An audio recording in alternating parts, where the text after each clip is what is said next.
सुगरण शुभांगीमध्ये मी शुभांगी आपल्या सर्वांचं मनापासून स्वागत करते। तर आज मी बनवणार आहे भोपळ घाऱ्या। बऱ्याच ठिकाणी भोपळ घाऱ्यांना घारगे बोललं जातं, कोण भोपळ्याच्या पुऱ्या बोलतात।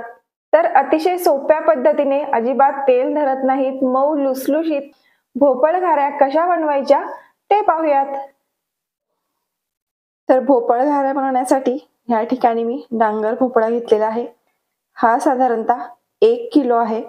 तर आता सुरुवातीला आपल्याला काय करायचं आहे, ह्या बिया ज्या आहेत ह्या पूर्ण काढून घ्यायच्या आहेत आणि हा धुवून घ्यायचा आहे आणि ह्याला आपण किसून घेणार आहोत।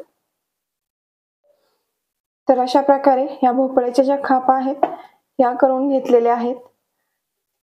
हा जो भोपळा आहे हा आत्ताच धुवून घ्यायचा आहे, नंतर किसल्यानंतर धुवायचा नाहीये, तो फक्त पिळून घ्यायचा आहे। म्हणजे आता आपण हा भोपळा जो आहे तो स्वच्छ धुवून घेऊयात आणि किसून घेऊयात। तर हा लाल भोपळा जो आहे तो मी धुवून ह्यासाठी घेतलाय कारण की मी बाजारातून ज्यावेळेस घेतला त्यावेळेस तो कापून ठेवलेला होता, त्यामुळे मी तो धुवून घेतलेला आहे। जर अख्खा आपल्या घरी जर भोपळा असेल आणि तो कापला तर त्याला धुवायची आवश्यकता नसते। तर आता आपण हा भोपळा जो आहे तो किसून घेऊयात।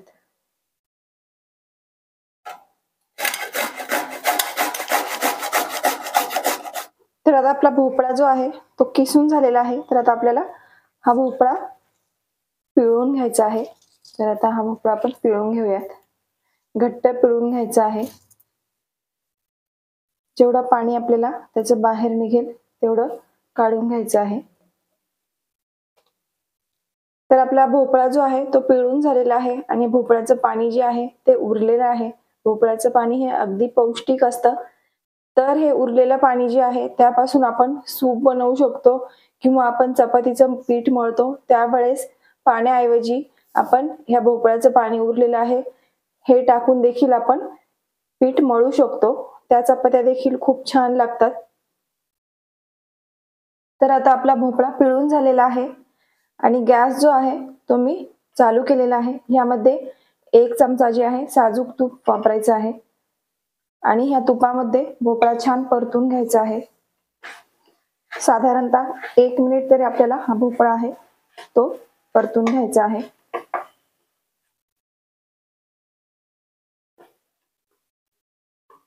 तर आपला भोपळा साधारणतः 1 मिनिट परतून झालेला आहे। आता आपण ह्यामध्ये गूळ घालून घेणार आहोत। गूळ जो आहे मी 1/2 किलो घेतलेला आहे। हा भोपळा जो आहे तो साधारणतः 1 किलो होता, पण किसून तो भोपळा कमी होतो, त्याचं बाहेरचं साल निघून जातं। साधारणतः तो अर्धा किलो वगैरे त्याचा किस होतो, त्यामुळे मी ह्या ठिकाणी 1/2 किलो जो आहे तो गूळ घेतलेला आहे। तर आता आपण हे मिक्स करून घेऊयात। हा भोपळा आपल्याला ह्या गुळामध्येच शिजवायचा आहे।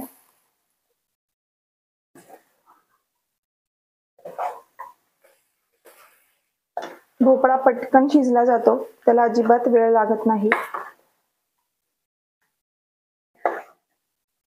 ह्या ठिकाणी मी गूळ जो वापरला आहे तो नैसर्गिक गूळ वापरलेला आहे, त्यामुळे ह्याला थोडा रंग काळपट आलेला आहे। तर अशा प्रकारे आपण हा भोपळा शिजवून घेऊयात।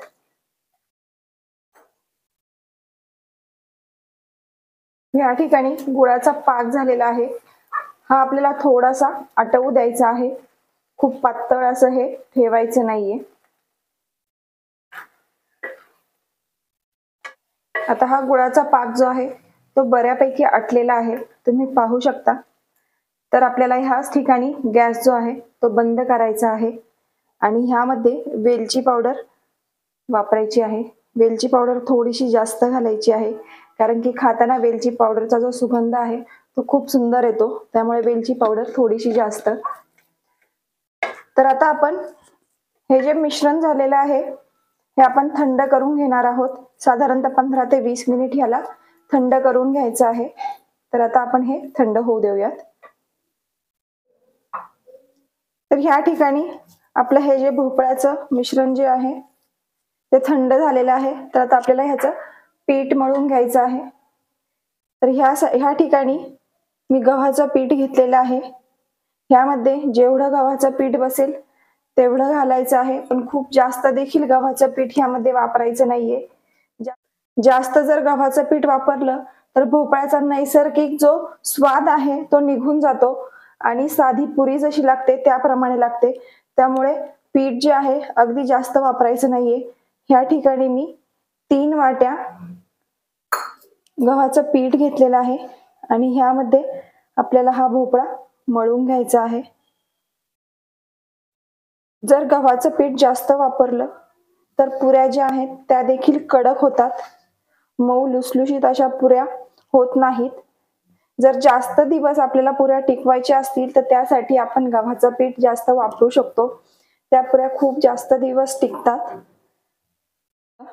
अशा प्रकारे आपल्याला पीठ मळून घ्यायचं आहे.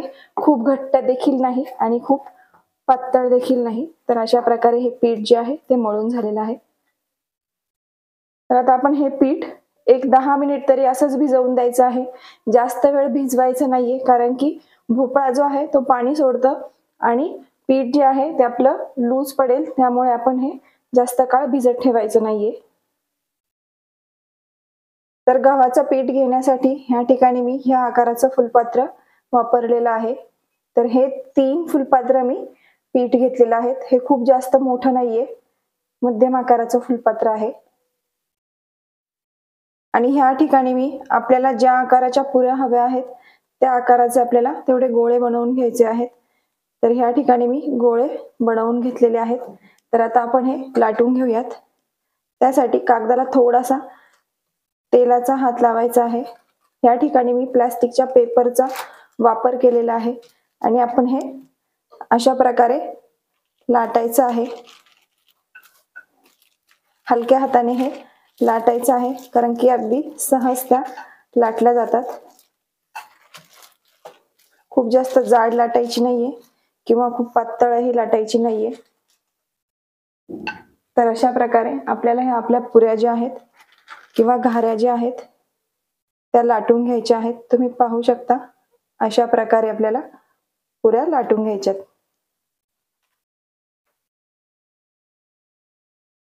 तर अशाच प्रकारे आपण बाकीच्या पुऱ्या ज्या आहेत त्या देखील लाटून घेऊयात.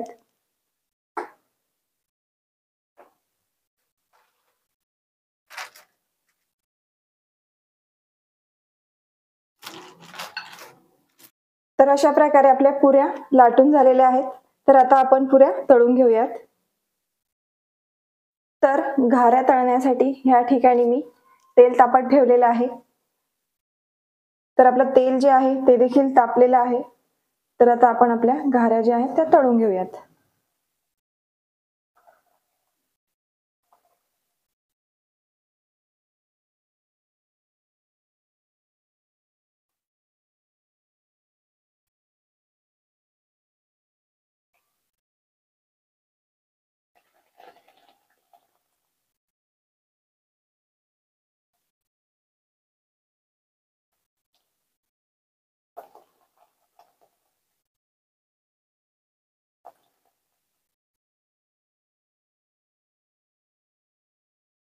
तर अशा प्रकारे मस्त सोनेरी रंगावर येईपर्यंत आपल्याला ह्या पुऱ्या ज्या आहेत किंवा घाऱ्या ज्या आहेत त्या तळून घ्यायच्या आहेत. तुम्ही पाहू शकता अगदी मस्त अशा टम्म फुगलेल्या आहेत.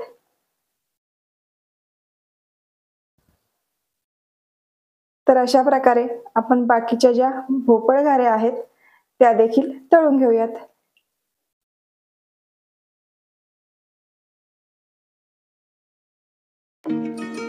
तर अशा प्रकारे आपल्या मस्त लुसलुशीत आणि चविष्ट अशा भोपळ घाऱ्या तयार आहेत. ह्या भोपळ घाऱ्या आम्ही शक्यतो दुधाबरोबर खातो किंवा तूप लावून खातो. तुम्ही या भोपळ घाऱ्या कशा बरोबर खाता ते कमेंट बॉक्स मध्ये नक्की कळवा. तर अशा प्रकारे आपल्या मऊ लुसलुशीत आणि चविष्ट अशा भोपळ घाऱ्या किंवा भोपळ्याचे घारगे तयार आहेत. जर तुम्हाला ही रेसिपी आवडली असेल तर नक्कीच लाईक करा, शेअर करा आणि अशाच प्रकारे नवीन नवीन रेसिपी पाहण्यासाठी सबस्क्राईब करा आणि बेल आयकॉनवर क्लिक करायला विसरू नका. धन्यवाद.